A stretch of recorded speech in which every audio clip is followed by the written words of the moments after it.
Oh man, what is up, peeps? Hope we're all doing well. Welcome back to some more daily CS news. There's nothing better than starting off a video just pissed off at some of the CS news, which is a few days old, but now we have an update on a CS team being scammed. And this story, it gets me angry. So there's some good guys out there being scammed by an esports organization known as 5W or 5W Gaming. If you guys had not heard about this, Thomas, one of the leaders of this team, announced just days ago that just after 30 days from the project starting and this team being signed, that they were unfortunately being let go out of nowhere. And this is unfortunately all too common in esports, but it sucks when it's like players that you cheer for that get hit with this kind of crap. As Thomas stated, we are announcing that we are leaving 5W Gaming, looking to stick together and find a new organization. 5W has scammed us, unfortunately, and gone back on their word and have stopped all communication with players. Feel free to contact, I believe that's management, or himself to inquire. Obviously, the organization did us wrong. We are grinding together for a month now and developing really well. All retweets and likes to help the post are appreciated. We are just looking for an opportunity to represent someone legit and prove we are capable of this on LAN. Of course, shouts to the UK. And yes, I will throw some pictures of 5W Gaming in there and showing you guys how they signed this roster back in May and have let them go less than a month later in June. And I bring this up in today's video because not only does it piss me off that this does happen, and it is so common. We are talking about hundreds of times across all the games in esports out there, a roster gets screwed over. And it's very, very common in esports.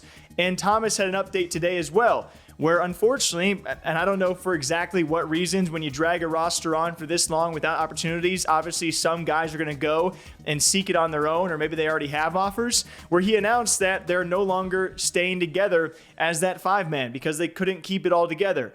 And that just sucks all the more, you know? And this is something that some out there had actually suspected from the start. A team kind of coming out of nowhere with not a big social media presence, signing a CS roster, which, albeit I'm sure they were not paying loads of money for. It's interesting when you come out of nowhere and obviously sign a roster. And while those speculators would have been correct, in this case, another CS team scam. Obviously, best of luck if you guys want to go support to Thomas and the guys out there. Their tweets are readily available. Go like, reply, vouch for them, get their presence out there, and hopefully a UK core. I mean, I love the thought of a UK core as much as I do an NA. And NA, well, not as much, but close to it. So best of luck to Thomas and the guys in their future. And speaking of futures, a lot of people not really knowing the future of s1mple. This is actually brought up on Reddit the other day where someone spotted that s1mple was back on FACEIT playing some matches, which is always interesting because we have not really seen too much of s1mple ever since the giant fiasco from CSGO into CS2, not wanting to respond or help out the devs. A lot of people having different different things to say about that opportunity that s1mple did not take the chance to actually improve the game and help out with everything that was ongoing with the development of CS2. And now here we are, as he is still yet to compete really in CS2 or return to a starting lineup. Navi is doing pretty well without the guy. When you take a major and just this last, of course, at Blast Spring, take another grand finals, it has a lot of people wondering, like, what's this guy gonna do? And a reminder though, he's still one of the best in the world, okay? Don't get me wrong, I'm a big s1mple fan. The last time we saw this guy was when he was last live on stream, and he was doing things like this, all right? Don't forget how good this guy is. That's not long house. One suicide, he wants to push. I flash long. Can be out of lit. You flash Ali, I long, can Summit. flash now. Short out. Heavy shot probably. They're closing two. I flash window for you. Two more short. Going long, Yeah, long one. going to outside. Guys, I'll come from Long long. one. Nice. Yes, I'll come. Help! Oh, come on, bro. Offside. Then ever since then, we've really only seen s1mple doing his coaching / training course, which has been also the subject of, I would say, a fair amount of flack and backlash, which I'm not going to go out of my way to talk about his training course. It feels like just about anyone nowadays in any esport, if they release a training course, it's going to be heavily scrutinized. I remember Ninja has done this. I think S1mple has also done this. Double Lift. You're talking about the biggest names in every esport out there. It's like a natural transition. These websites that like to sell their courses through top esports pros. And s1mple has had a lot of backlash for doing that. I think my backlash only being is I want to see the guy back on a server, you know? not teaching us how to game quite yet. That's like a retirement plan. So we await to see what S1mple will be doing and will he be returning. And speaking of retirement plans, mine will not be betting. Thanks to our esports betting sponsor, that being Thunder Pick, 21 plus only. Please bet responsibly. We're actually doing a round of Thunder Pick'ems with these guys. And for the last event at Blast Spring, they had me guess my guesses. And well, my predictions were close. They weren't close enough. I did predict Spirit over Na'Vi. I said 3-2, not 3-1. So I just want to throw that in there. Don't follow my betting advice. And today's main juicy story out there is brought to you by HLTV and the Reddit, who had some conflicting views. In case you guys missed it, we have Mauisnake had a full interview on his channel. We also have a little recap of that on our channel of the Stewie2k interview, which was awesome. The guy was very blunt, very honest about a lot of things out there. And well, people took it a variety of ways. As HLTV released an article that was then posted on Reddit, and people thought it was biased in the sense of HLTV framing that he was kind of just talking poorly of G2 the whole time.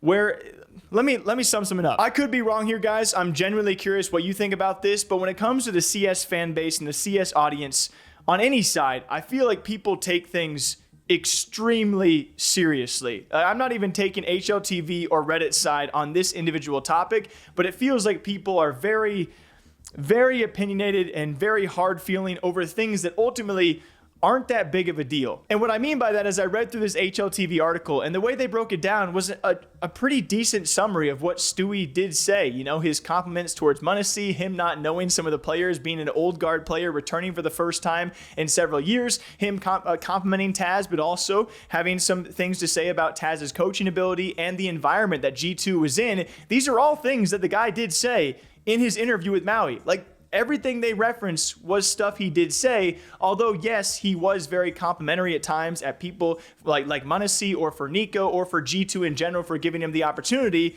He did also say a lot of other points that had to be covered. But then you take this to the Reddit and they're calling like HLTV biased, and then I got called out. I was like, what?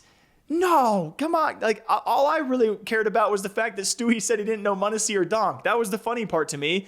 And maybe that's just a difference between some people out there and me. Like, when I saw that Stewie interview, I was super glad that he was open and honest. I didn't really care the little nitpicks he had about G2, but they were there. I understand why an article like HLTV would point that out, because that's some serious stuff to bring up. But for me, like, it's funny that Stewie was not watching, apparently, CS for 2.5 years, thought Donk was a streamer, and thought Mauisnake didn't even really know too much about the guy, and didn't recognize Wonderful on LAN. And when Shuhei talked to him on the server, he ignored him because he had Kobe Bryant energy and just wanted to win the event.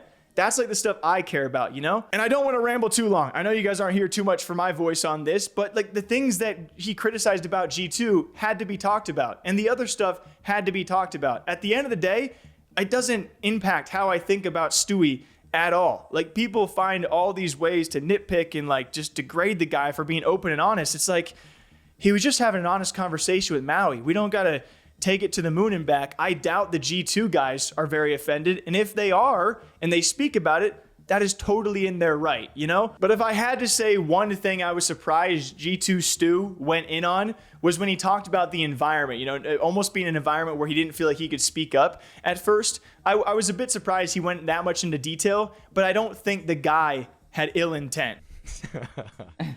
How was working with Taz? Not gonna lie. He's kind of new. He's kind of new as a coach. He's kind of new. I mean, I don't want them to hate me for saying this or like getting flack for saying it, but I'll say it. Like, I think when I joined, it was a little hard to really understand what's going on because, I mean, I'm from the outside and I don't have much information on this team, and I really only know Nico with the history that we have.